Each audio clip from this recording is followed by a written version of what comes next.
नमस्कार साथियों, मैं विजय कुमार शुक्ला, रायबरेली केएनएस लाइव के लिए।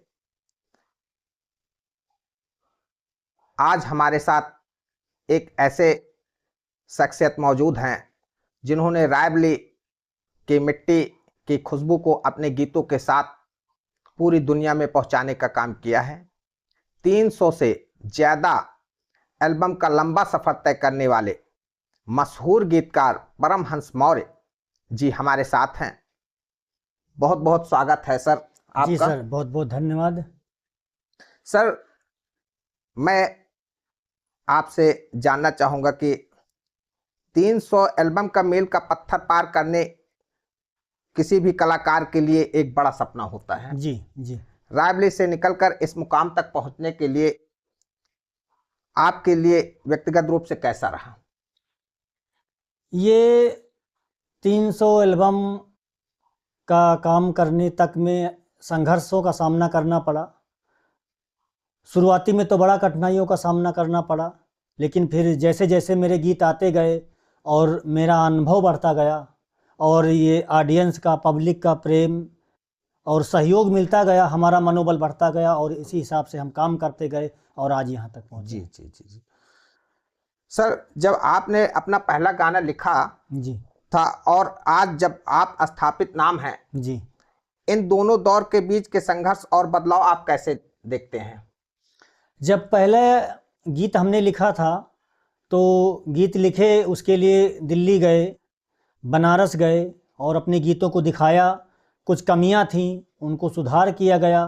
फिर हमने रायबरेली का, अपना पहला गीत रायबरेली में मनसा देवी नाम का मंदिर है, वहाँ से स्टार्ट किया। 8 गाने हमने वहाँ के निकाले। फिर वहाँ से कुछ सफलता मिलने के बाद फिर हम रायबरेली गंगागंज में आस्तिक बाबा के नाम से एक धाम है, फिर वहाँ के लिए हमने 8 गाने निकाले जो आज भी बज रहे हैं आस्तिक बाबा मंदिर में। तो शुरुआती दौर पे हमने भक्ति से शुरू किया और फिर कुछ लोकगीत और ये भोजपुरी और हिंदी सॉन्ग गीतों में फिर अपनी रुचि रखी और उनको प्रस्तुत किया। तो दूसरा, फिर भक्ति के बाद मेरा दूसरा गाना आया अपनों ने रुलाया है। जी जी। तो यहीं से फिर हमारी उपलब्धि हासिल होने लगी।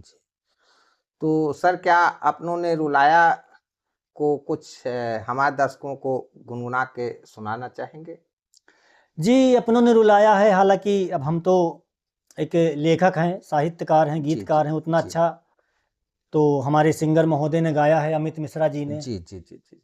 अपनों ने रुलाया है, अपनों ने रुलाया है। अच्छा ये अच्छा। गीत हमारा जी बहुत अच्छा गया और अच्छी मजबूती मुझे दिया। जी फिर इसके बाद हमने निकाला कोई कह दे जाके सनम से, हमारे दिल्ली की बहुत बड़ी कंपनी जिसके 1 करोड़ से ज़्यादा उसके सब्सक्राइबर हैं। जी तो इसी तरह से फिर हमारे भोजपुरी में कुछ गीत आए, चटनी से समोसा और होंठ रसीले गोरे गाल रे और तोड़ दिया दिल, जी। और इसी तरह के कई गीत फिर हमारे आना प्रारंभ हुए और फिर साहित्य के क्षेत्र में भी जुड़े, वहाँ भी गीत गज़ल शायरियाँ प्रस्तुत करने लगे। तो इसी तरह से फिर ये 15 साल का सफ़र यहाँ तक पहुँचा। आज हमारे 300 से ज़्यादा हमारे एल्बम गीत। बहुत बहुत बढ़िया रहा सर। जी जनवरी में आपका नाम नया गाना रिलीज हुआ था, जी जिसको लेके बहुत ज्यादा चर्चा जी जी हुआ था। जी नमकीन जवानी रे, जी सर।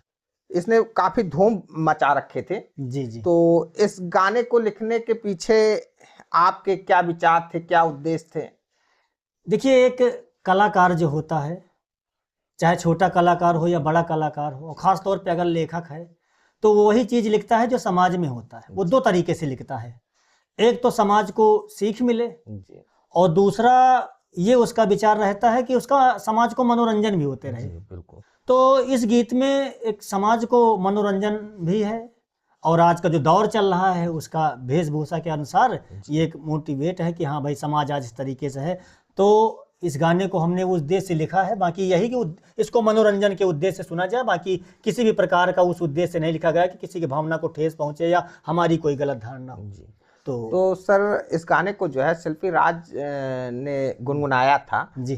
तो उनके साथ आपने क्या अनुभव प्रदान किया और उनके लिखने के समय उनके जेहन में उनकी आवाज़ का कैसा जादू रहा? देखिए, बात यह है कि अब शिल्पी राज का तो जी का नाम तो बड़ा ही है भाई। भोजपुरी में, इंडस्ट्री में बहुत बड़ी बड़ी कंपनियों से आज पूरा भोजपुरी इंडस्ट्री उन्हीं के नाम पर है, बहुत सारे गीत उनके आते हैं। तो हमें भी बहुत वो लगा कि आज भोजपुरी की सबसे बड़ी सिंगर से मेरा गीत आ रहा है। तो आपने बहुत अच्छा मेरे गीत को गाया, इतना अच्छा गाया कि ये गाना हमने 250 से ज़्यादा प्लेटफॉर्म पे इसको रिलीज किया, OTT, और व्हाट्सएप हो गया, इंस्टाग्राम हो गया, फेसबुक हो गया, टिकटॉक हो गया, कहीं भी कोई ऐसा प्लेटफॉर्म नहीं बचा है सोशल मीडिया का जहाँ से गाना सर्च करने पे ना आता हो। तो ये गाने से इतनी उपलब्धि मिली कि गाना इतना अच्छा गाया गया, इतना लोगों को पसंद आया कि आज भी लोग रील बनाते हैं, उसको सुनते हैं, और हर शादी विवाह में भी बजता है, और परिवार के साथ भी इसे सुन सकते हैं। इसमें शब्दों में कोई उस तरह के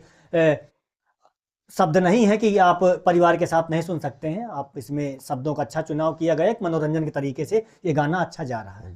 सर, एक आपसे फिर से प्रश्न है, एक गीतकार के रूप में आपने इतनी निरंतरता बना के रखी है कि 300 एल्बम के बाद भी हर बार कुछ नया और नया से नया करने का आप सोचते हैं, करते हैं, तो इसके पीछे क्या राज है? देखिए, इसके पीछे ये है कि जो जिंदगी है वो संघर्षों से भरी हुई है, बिना संघर्ष के कामयाबी नहीं है। ये मैंने 15 सालों में देखा। तो हर मेरा एक गीत संघर्ष के बाद ही आया है।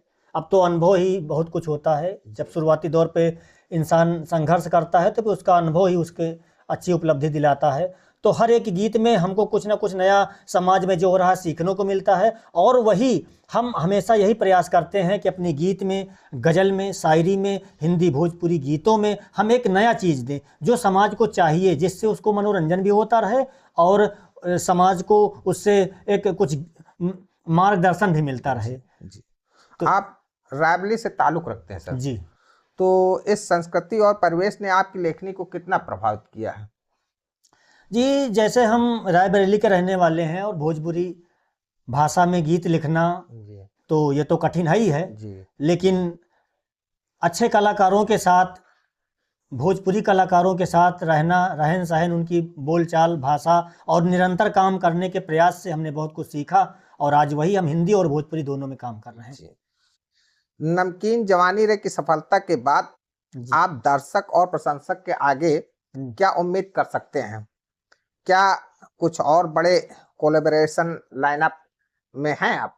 जी, अब इस नमकीन जवानी रे के बाद अब हम कुछ अच्छे और गीत हिंदी में निकालना चाहते हैं जो कि बड़ी कंपनियों से आएंगे। अभी नाम नहीं लिया जा सकता क्योंकि काम जब तक सफल ना हो तब तक उसका नाम लेना नहीं चाहिए। तो हमारे बहुत सारे गाने पेंडिंग में लगे हैं। अब हमारे पास शॉर्ट मूवी का भी काम आ गया है, ऐड का भी काम आ गया है, और जो फिल्म इंडस्ट्री का काम है, वेब सीरीज से लेके गीत का और शॉर्ट फिल्म का, ये सारा काम हमारे पास आ गया है। अब हम इसमें सिर्फ कलाकारों का चुनाव करके एक अच्छी टीम बना करके हमको इस पे काम करना है, और एक समाज को एक नए नए गीत हमेशा देते रहना है, क्योंकि संगीत के बिना तो जीवन अधूरा है।